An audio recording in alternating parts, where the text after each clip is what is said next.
If you're planning to buy or sell real estate after August 17th, 2024, in this video I will be breaking down how the real estate industry is changing and how these changes will impact you as a buyer, seller, or real estate agent.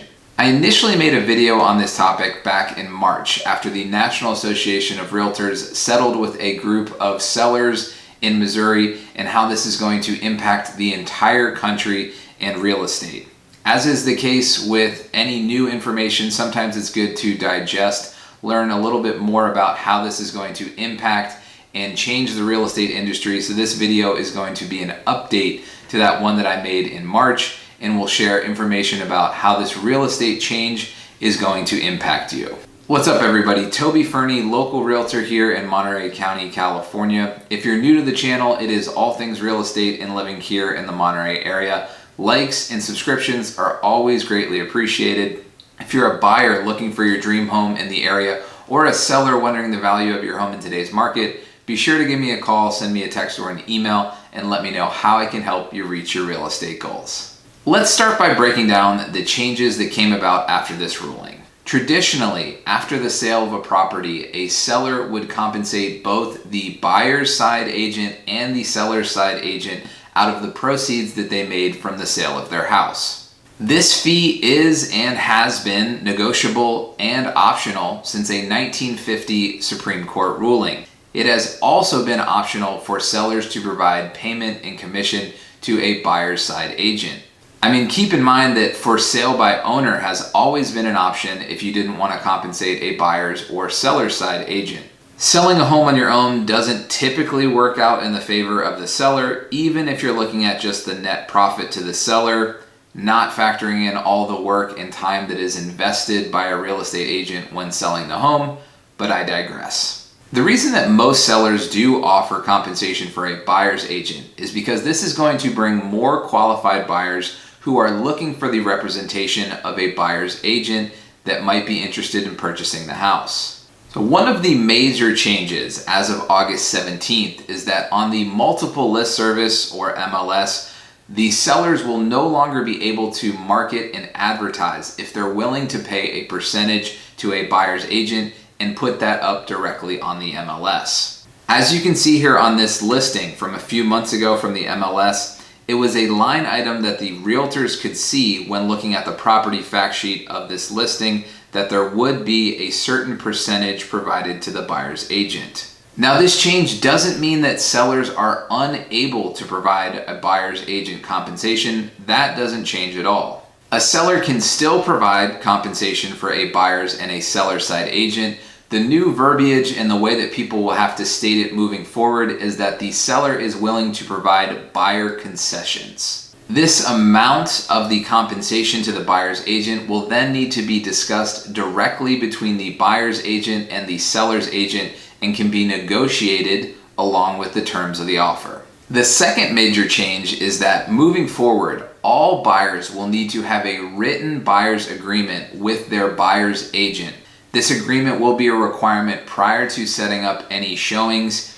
I work with plenty of buyers who are from out of the area who don't want to come to town to see the properties. They would prefer a video walkthrough and virtual showing. This agreement will also be a requirement for any virtual showings. This written agreement has always been a requirement for a seller's side agent before listing a home for sale. Now this will also be a requirement between a buyer and the buyer's agent. As a personal example, I've been a real estate agent for over 12 years in Massachusetts and California, and I've never once asked a buyer to sign a buyer's agreement with me before setting up a showing. This is typically something that would come once we were in contract and I was helping them to write offers on properties that they're interested in. This change will actually be a benefit to realtors because in the past you could have invested a significant amount of time working with buyers and there was no sort of written agreement that protected you and the time that you've invested with them. Just like everything in real estate, it's going to be a little bit more complicated than what I just explained there. Probably the most difficult thing to understand is going to be how the compensation works with the buyer's agreement.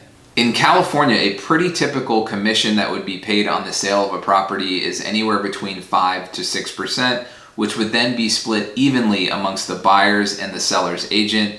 2.5% to 3% for each side. Prior to showing houses to your clients, you're going to need to come to an agreement with the buyer for the percentage or the amount that they're willing to pay, and this will become especially important in the event that a seller is not willing to provide compensation to a buyer's agent. Now the tricky part comes in. Let's say that a buyer agrees to pay a 2.5% to their buyer's agent, but let's say that the seller was willing to pay 3% to the buyer's agent. That won't matter for the seller. It will divert back to the 2.5% that the buyers agreed to pay their agent. The seller would not be required to pay that additional 0.5% to the buyer's agent. Now in a different scenario, let's say that the buyer's agreement was more than the sellers were willing to pay. So the buyer's agreement was for 3%, but the sellers are only willing to pay 2.5%. Then at the closing table, the buyer's agent would be able to give that 0.5% back to their clients in closing costs to cover some of those expenses for purchasing the home. In that case, the buyers would not be on the hook to pay that additional 0.5% to the buyer's agent. The buyer's agent would be able to take that 0.5% and help to divert some of those costs that the buyers are going to have upon closing on the house. You do not have the option to write in the buyer's agreement that compensation will be the amount that the seller is willing to provide. That's not an option. You do need to come up with a percentage or an amount that the buyer is willing to pay in the event that the seller is not willing to provide concessions or compensation to the buyer's agent. At the end of the day, myself and many other professionals in the industry are predicting that this will not have too much of a change on the real estate industry. Most sellers are going to want what sellers typically want: to sell their home for the most amount of money, for the least amount of hassle, in the shortest amount of time. Buyer's agents have clients who they're actively working with who are pre-approved or qualified to purchase the houses that they're going to see. If sellers want to get the most amount of people through their doors and get the highest sale price, it's going to make sense for them to continue to provide compensation to a buyer's agent for those qualified clients who still want representation when purchasing likely the most expensive asset that they'll be purchasing in their lifetime. Sellers recognize that they've built equity in their properties and also know that buyers are putting up a significant amount of money in order to purchase these houses. If you're adding another 2 to 3% on top of that, there may be a number of buyers who can't qualify to purchase the house if the sellers are not willing to provide compensation. In the event that a seller is not willing to provide compensation, they're going to need to lower the purchase price of their house 2 to 3% to make it comparable with recent sales that had those real estate commissions included. So at the end of the day, it will make it a wash for additional work for the sellers. It's going to be interesting to see how all of this plays out after August 17th, and will there be a significant change to the real estate industry, or will things stay the same as they are right now? Only time will tell. If you have any questions, or if you're a buyer looking for your dream home in the area, or a seller wondering the value of your home in today's market, be sure to give me a call, send me a text, or an email at toby.fernie@gmail.com. Like and subscribe. Stay tuned for future content all about real estate and living here in Monterey, California. Click the icon to subscribe to more content from living in Monterey, California.